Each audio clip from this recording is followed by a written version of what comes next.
So hello guys, आज हम पढ़ने जा रहे हैं क्लास 11 फिजिक्स का chapter number 2 which is motion in straight line. अब ये जो चैप्टर है ना, इससे अपना मेन फिजिक्स चालू हो जाता है क्लास 11 का। जो ये जो चैप्टर है वो अपना मैकेनिक्स का चैप्टर है। अब इस चैप्टर से अपना मेन फिजिक्स चालू हो जाएगा। चलो शुरू करते हैं motion in straight line. Motion straight line को चालू करते समय कुछ इंपॉर्टेंट टर्म्स अपने को शुरुआत में पढ़नी होती है। सबसे पहले जैसे टर्म हो गई डिस्टेंस, फिर हो गई डिस्प्लेसमेंट, फिर हो गई स्पीड, वेलोसिटी, एक्सेलरेशन। ये कुछ अपने को टर्म्स पढ़नी है, ठीक है।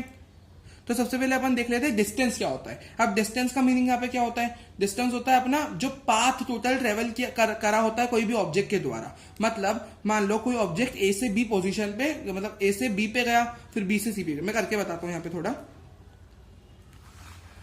जैसे मान लो कोई ऑब्जेक्ट है, उसने इस तरह पाथ कवर किया, तो ये है ए से बी, पहले ए से बी गया, फिर बी से सी, फिर सी से डी, उससे पूरा। तो ये पूरा इसका देखा जाएगा, ये पूरा मिला के इसकी डिस्टेंस बनेगी। मतलब ये पूरा जिगजैग जो पाथ है पूरा इसका डिस्टेंस बनता है। और वहीं अब चलो, ये तो थोड़ा कॉम्प्लेक्स फिगर हो गया। मतलब अगर मैंने ऐसा किया होता,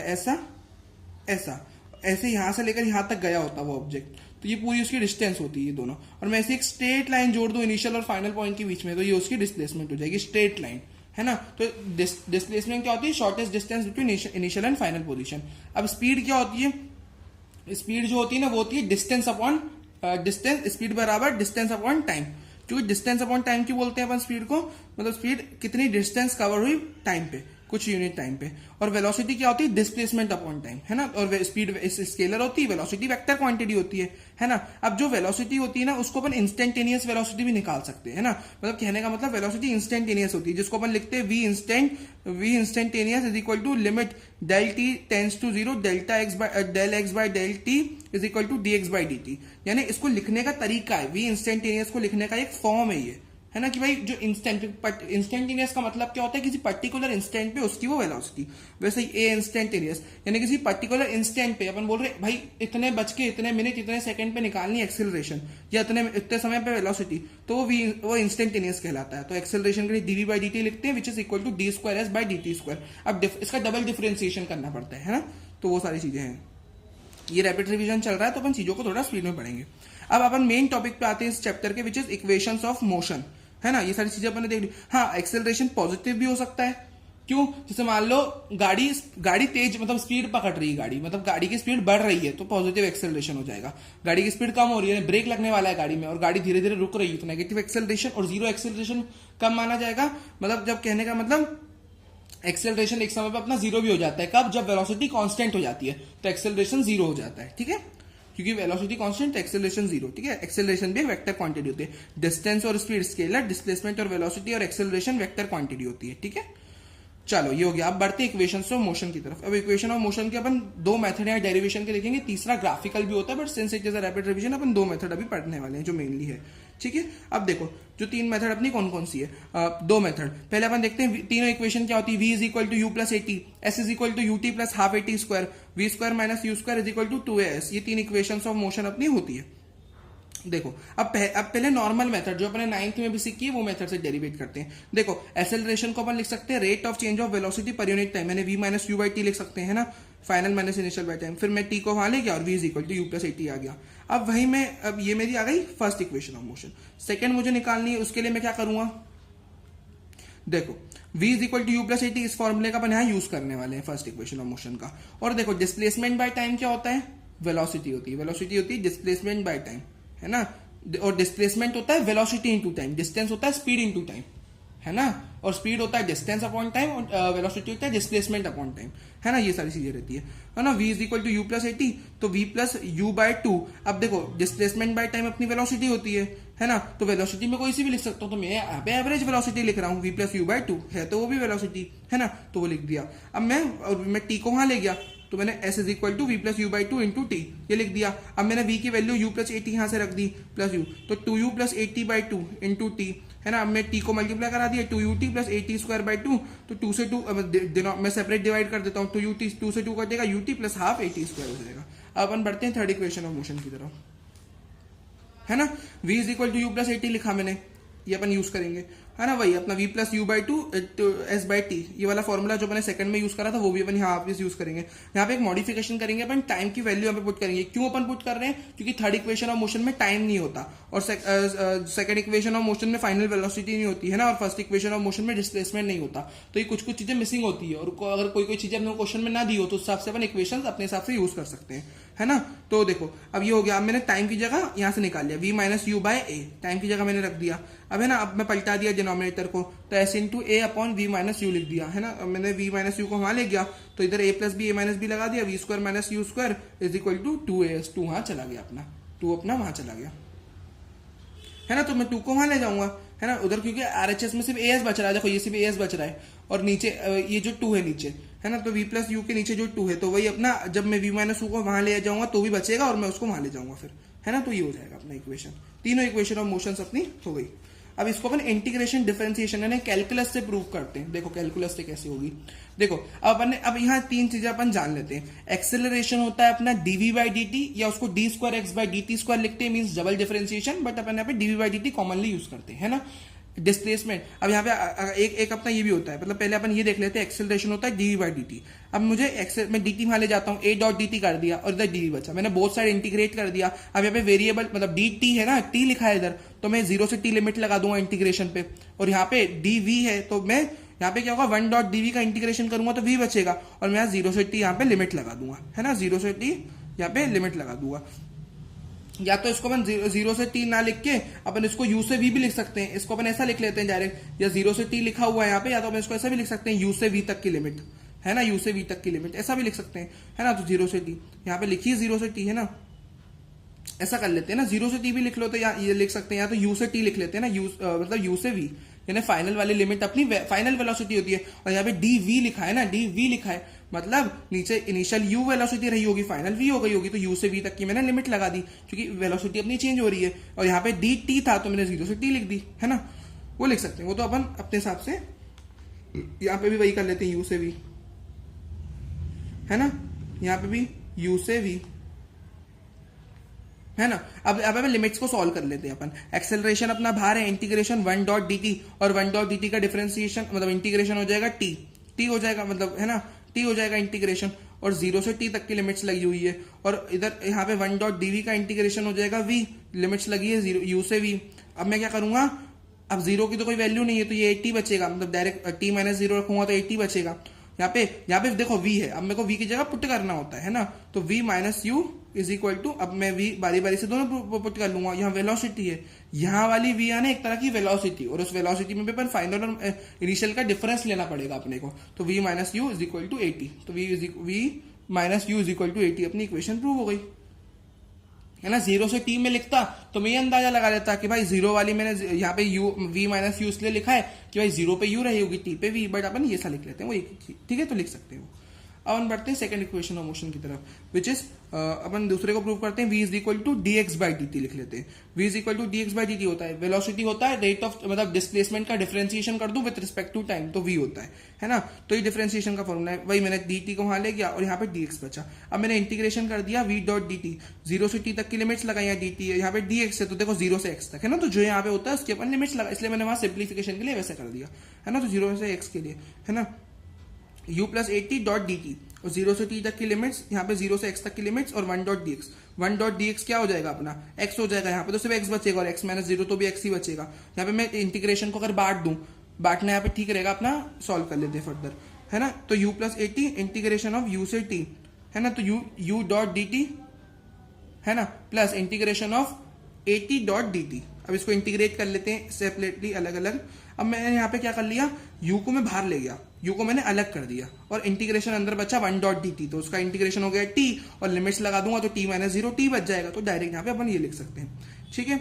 यहाँ पे मैंने क्या कर दिया, मैंने a को बाहर ले लिया, a को बाहर ले लिया, और t क्या हो जाएगा, t की मतलब t की पावर में 1 की बढ़ोतरी, और नई वाली पावर उसकी नीचे आ जाएगी, तो t स्क्वायर बाई 2 हो जाएगा इंटीग्रेशन। और मैं लिमिट्स यहाँ पे अगर लगा भी दूं, मतलब मैं लिमिट्स अगर मतलब ये जो लिमिट्स है उनको सॉल्व करूं, तो t स्क्वायर बाई 2, तो t माइनस 0 का स्क्वायर बाई 2, तो वो t स्क्वायर बाई 2 ही रहेगा, और s is equal to ut plus half at square आ गया, है ना। तो ऐसे ही देखो यहाँ तक ये हो गई, मैंने क्या करा, हाफ at स्क्वायर लिख दिया उसको। अब थर्ड इक्वेशन पे बढ़ते हैं, ये भी छोटी सी है। यहाँ पे अपन ये अब यहाँ पे ना एक्सेलरेशन का एक और फॉर्मूला होता है। एक्सेलरेशन को अपन वी डॉट ऐसा भी लिख सकते हैं, v dot d v by d x, है ना। यहाँ पे d v by d t था, और एक्सेलरेशन का एक फॉर्मूला ये भी होता है कि v dot d v by d x. ये एक्सेलरेशन का डिफरेंशिएशन का एक और फॉर्मूला होता है ना। तो ये फॉर्मूला ही एक तरह का। तो मैं यहाँ पे मैंने क्या करा, dx को वहां ले गया, a डॉट dx, और यहाँ पे v डॉट dv बचा। मैंने बोथ साइड इंटीग्रेट कर दिया, 0 से x तक, यहाँ पे u से v तक, सेम मतलब वही मेथड अपनी चलेगी। यहाँ पे क्या बचा, यहाँ पे ax बचा, है ना, क्योंकि मैंने a को बाहर ले लिया, 1 डॉट dx x हो गया, वही x बचेगा, v स्क्वायर बाई 2 हो जाएगा यहाँ पे, इसका u से v, है ना, v square minus u square हो जाएगा अपॉन 2, तो 2 वहां ले गया, 2ax, मैंने x की जगह s लिख सकता हूँ क्योंकि x भी एक तरह की डिस्प्लेसमेंट थी, तो मैंने इसको s लिख दिया, है ना। 2as is equal to v square minus u square. तीनों इक्वेशन ऑफ मोशन दोनों मेथड से अपन ने प्रूव कर दी। क्या कर दी, प्रूव कर दी। अब अपन बढ़ते हैं इस चैप्टर के एक दूसरे अध्याय की तरफ, which is motion under gravity. अब मोशन अंडर ग्रेविटी के काफी सारे फॉर्मूले जो अपने को एज इट इज यूज करने को होते हैं। इसके एज डिफरेंशिएशन, इसके एज डेरिवेशन वगैरह तो मैंने नहीं देखी अभी तक, बट हाँ इसके फॉर्मूले बहुत यूज होते हैं। डेरिवेशन वगैरह सिंस रैपिड डिवीजन है तो अपन नहीं डिस्कस करेंगे, बाकी मोशन अंडर ग्रेविटी के फॉर्मूले मैं आपको सारे समझा देता हूँ। अब इसमें दो केसेस बनाते हैं। देखो चीजों को अपन कैसे फेंक सकते हैं, या तो मैं कोई चीज को ऊपर से नीचे की तरफ ड्रॉप करूं, मैं क्या बोल रहा हूँ, ड्रॉप करूं, ड्रॉप यानी इनिशियल वेलोसिटी 0 रख के केसेस में कर रहा हूं यहाँ पे। मतलब एक तो देखो, एक चीज होती है थ्रो करना और एक चीज होती है ड्रॉप करना। थ्रो में कुछ इनिशियल वेलोसिटी होती है जो भी अपना ऑब्जेक्ट है, और ड्रॉप करने के समय उसके पास इनिशियल वेलोसिटी नहीं होती कभी भी। तो मैंने इस बॉल को h हाइट से ड्रॉप करा u इज इक्वल टू 0 पे, तो हमेशा उसको जो टाइम लगेगा ना नीचे गिरने में वो होगा √2h/g। इसकी डेरिवेशन अगेन यहाँ पे नहीं है।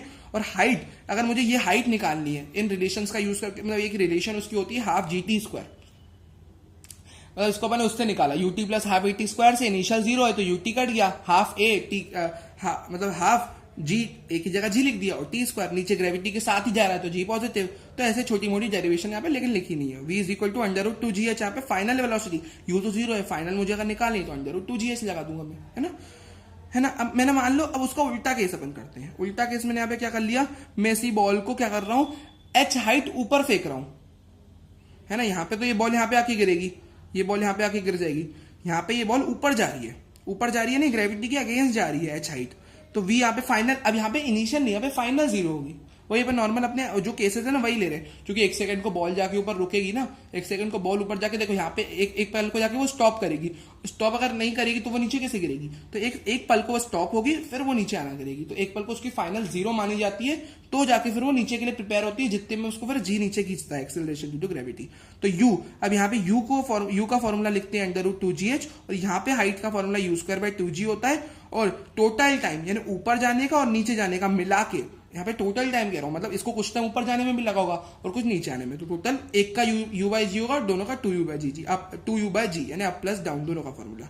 अब यहाँ पे एक काफी इंपॉर्टेंट बात है जिससे काफी एमसीक्यूज बनते हैं, तो काफी मतलब एक इंपॉर्टेंट बात है, जो टाइम होता है ना वो कभी भी मास पे डिपेंड नहीं करता। देखो यहाँ पे टाइम की एक रिलेशन है, क्या रिलेशन है यहाँ पे टाइम की, which is t is equal to √2h/g, है ना, √2h/g। तो टाइम ना कभी भी मास पे डिपेंड नहीं करता, टाइम कभी मास पे, देखो चाहे आप इसकी रिलेशन, देखो ज्यादातर तो अपन इससे जज करते हैं, देखो √2h/g, कहीं पे यहाँ पे मास नहीं दिख रहा अपने को, है ना। और अगर चलो मान लो मैं 2u/g भी देख लूं तो यहाँ पे भी कहीं मास नहीं है, तो मास तो किसी में नहीं है ना।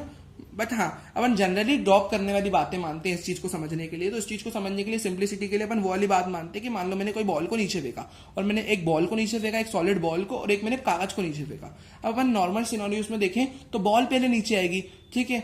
अब जनरली अपन जब रियल लाइफ में देखते हैं, और कागज बाद में आएगा। बट अगर मान लो मैं एक पूरे रूम में वैक्यूम क्रिएट कर लूं, वैक्यूम यानी एयर रेजिस्टेंस ना हो वहां पे, तो बॉल और कागज दोनों ही सेम टाइम पे नीचे गिरेंगे, चाहे बॉल हो चाहे बॉल या कागज, दोनों सेम टाइम पे।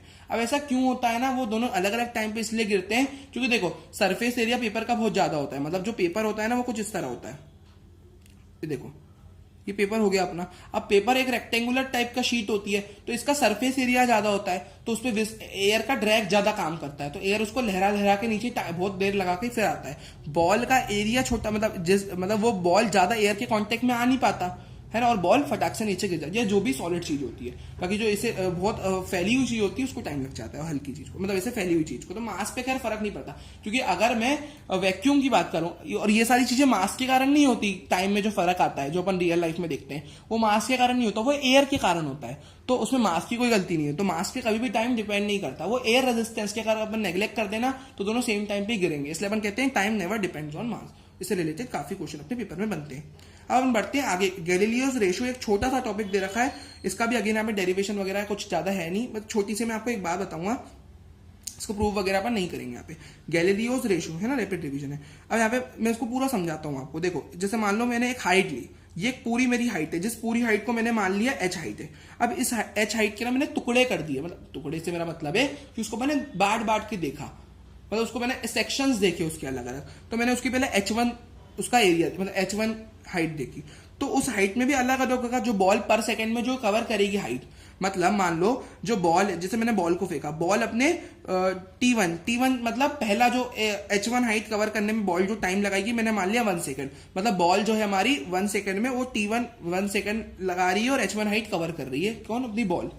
अब T2 उसका h2 हाइट कवर करने में वो T2 बराबर 2 सेकंड। अब ये 2 सेकंड सिर्फ h2 के लिए नहीं है, वो h1 और h2 दोनों का T2 टाइम है। मतलब समझ रहे हैं आप, मतलब T1 तो देखो गैलीलियोस रेशियो में ना अपन पर सेकंड का टाइम देखते हैं, किसका देखते हैं, पर सेकंड का टाइम, हर एक सेकंड का। तो h1 एक सेकंड में कवर हुई होगी, सिर्फ h1 है ना, h1 से h2 के आखिरी तक, यानी इतनी मैं पूरी नहीं बोल रहा हूँ 1 सेकंड, 1 सेकंड सिर्फ इतनी पूरी नहीं है, देखो इतनी, मेरा हाथ देखो, इतनी 1 सेकंड नहीं है पूरी, ये 1 सेकंड है, ये 1 सेकंड है, ये 1 सेकंड है, मतलब इतना कवर करने में इनको 1 सेकंड, और यहां से यहां तक की पूरी 2 सेकंड है। तो T2 2 सेकंड, क्योंकि भाई वो जब वहां पहुंचेगी टोटल टाइम 2 सेकंड हो गया होगा ना जब h2, और जब h3 तक पूरी कवर होगी 3 सेकंड हो गए होंगे। सिर्फ h1 का 1 सेकंड है, सिर्फ h2 का निकालना है तो 2 - 1 सेकंड करूंगा तो 1 सेकंड, और h3 के लिए 3 - 2 सेकंड यानी 1 सेकंड। तो है तीनों का 1 सेकंड। और हाँ, दोनों ये जो तीनों मतलब तीनों समय पे जो ये कवर होगी हाइट, वो होगी अपने in the ratio h1:2 h2:2 h3, वो होगा 1:3:5 के रेशियो में, है ना।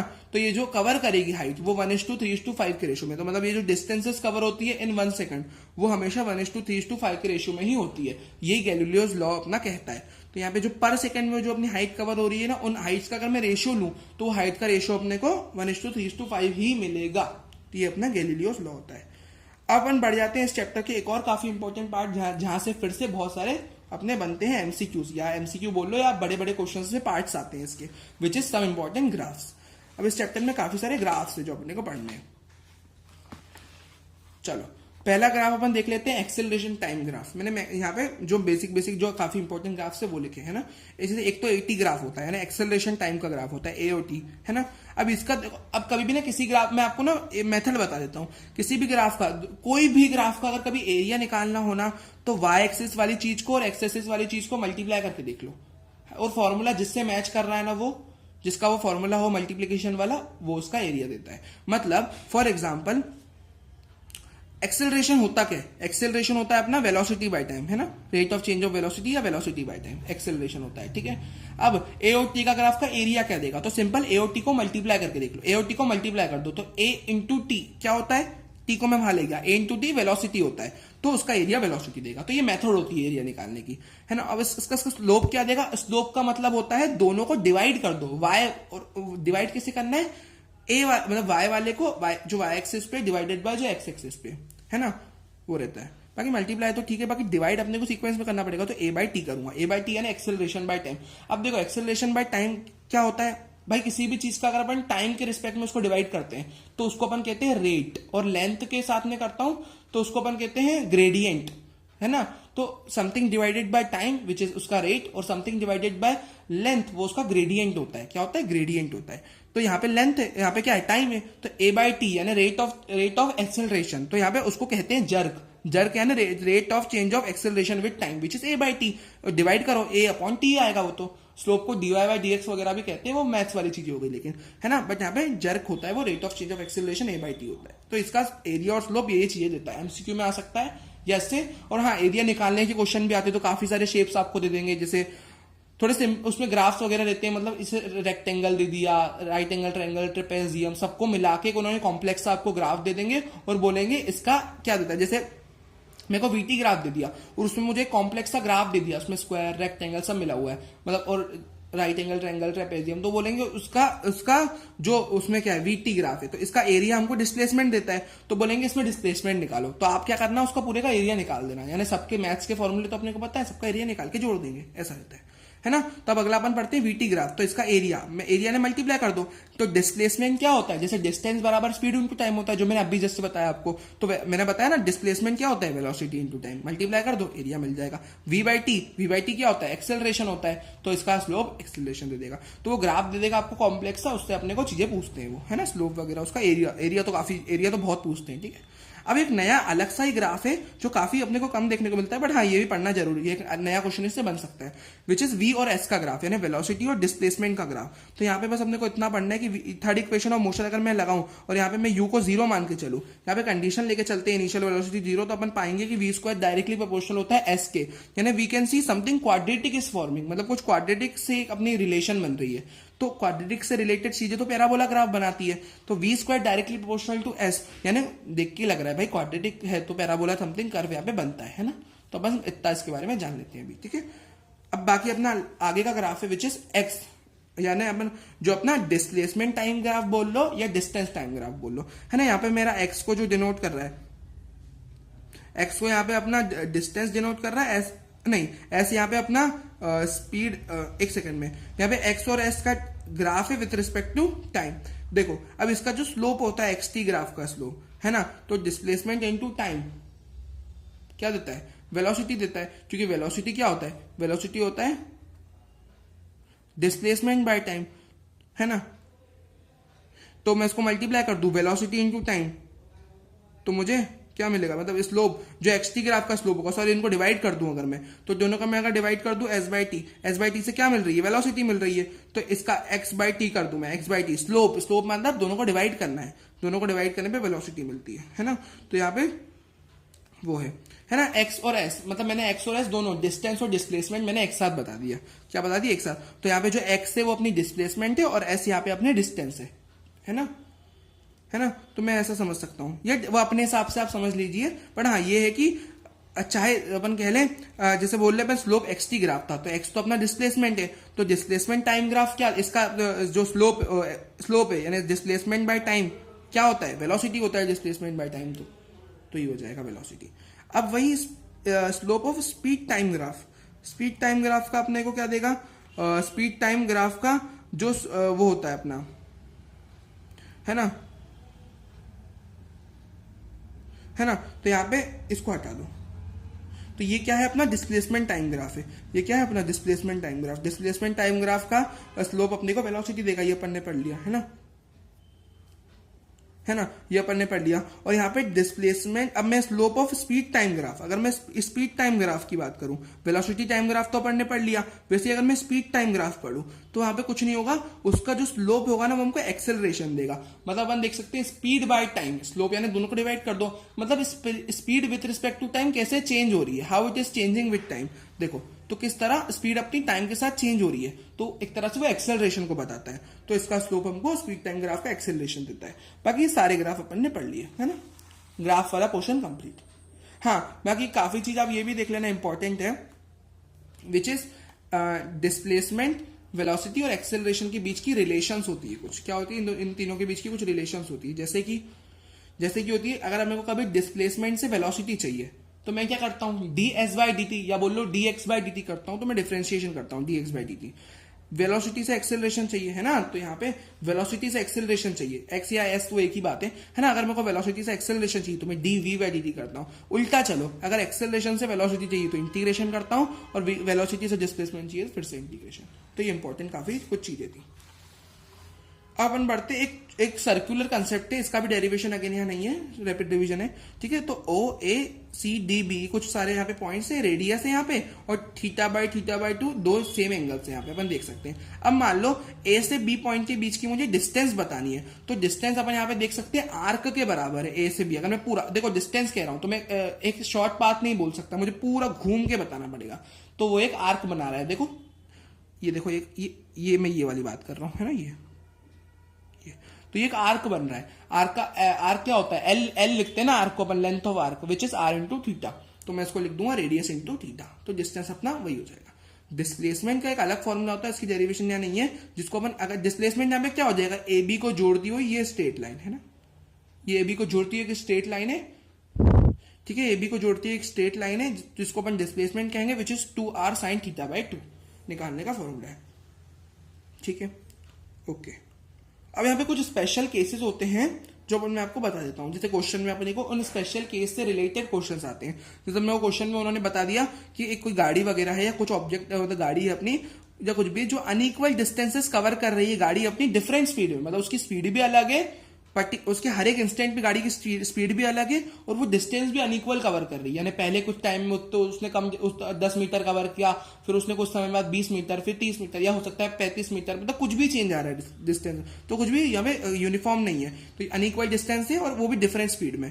तो उसके लिए अपन एवरेज स्पीड का फॉर्मूला कैसे लिखते हैं, यहाँ पे डेरिवेशन वगैरह कुछ नहीं, ठीक है, S1 plus S2 plus, but हाँ पैटर्न में आपको पूरा बताता चल रहा हूँ कैसे कैसे फॉर्मूले होते हैं, तो मैं उसका मीनिंग भी बता रहा हूं आपको। S1 plus S2 plus S3 plus dash dash dash करके अपना ये फॉर्मूला बन जाएगा, अपॉन में मैं कर दूंगा। देखो एवरेज स्पीड क्या होता है, डिस्टेंस बराबर होता है स्पीड इनटू टाइम, स्पीड होता है डिस्टेंस अपॉन टाइम, या वो यहाँ पे ऐसा अपना डिस्टेंस को डिनोट कर रहा है तो मैं ऊपर तो डिस्टेंस रखूंगा, भले अनइक्वल है तो मैं फिर भी सबको ऐड कर दूंगा, S1 plus S2 plus S3 सारी डिस्टेंसेस को ऐड कर दूंगा जितनी भी क्वेश्चन में दे रखी है, अपॉन, अपॉन में क्या लिखते हैं अपन, टाइम लिखते हैं, डिस्टेंस स्पीड होता है डिस्टेंस अपॉन टाइम, टाइम क्या होता है, टाइम देखो डिस्टेंस बराबर होता है स्पीड इनटू टाइम, है ना, तो टाइम होता है डिस्टेंस अपॉन स्पीड, तो वही डिस्टेंस अपॉन या वेलोसिटी कह लो, यहाँ पे कुछ भी मतलब वही स्पीड ही कह लो एक तरह से, तो अपन वो कुछ भी अपन डिस्टेंस वेलोसिटी अपन वो देख सकते हैं ना अपने हिसाब से।